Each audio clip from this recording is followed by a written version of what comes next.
Thomas and Percy are good friends, but sometimes Percy teases Thomas about being frightened, and he doesn't like that at all. One evening, he was dozing happily, but Percy wanted to talk. "Wake up, Thomas. Are you dreaming about the time you thought I was a ghost?" "Certainly not. Anyway, I was only pretending to be scared. I knew it was you, really." Percy went on teasing him. "I hope the guard leaves the light on for you tonight." "Why?" asked Thomas. "I quite like the dark." "Oh, really?" exclaimed Percy. "I am surprised.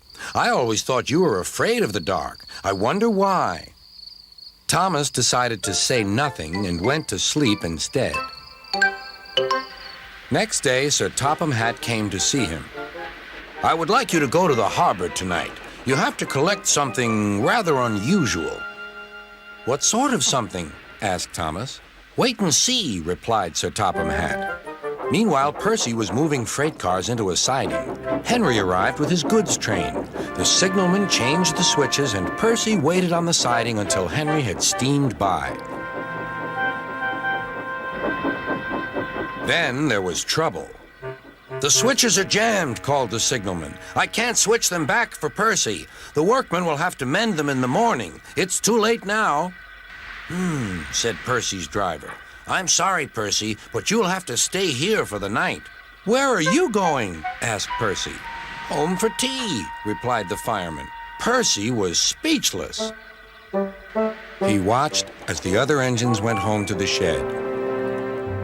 Nighttime came, and Percy began to feel very lonely. "Oh, dear," he murmured. "It's very dark." Oh, what's that?" It was only an owl, but Percy didn't realize this.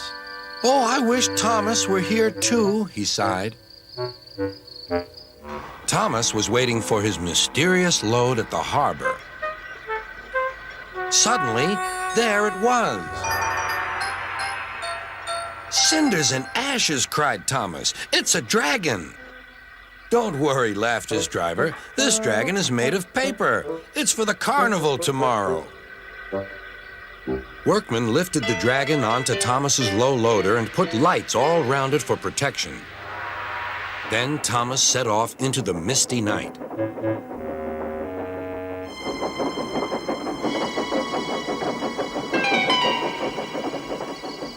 Percy was asleep on his siding and had no idea that Thomas was approaching him.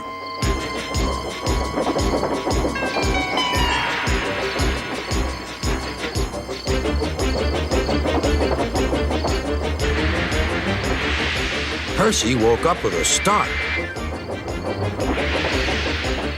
"Help!" cried Percy. "I'm not going to open my eyes until my driver comes."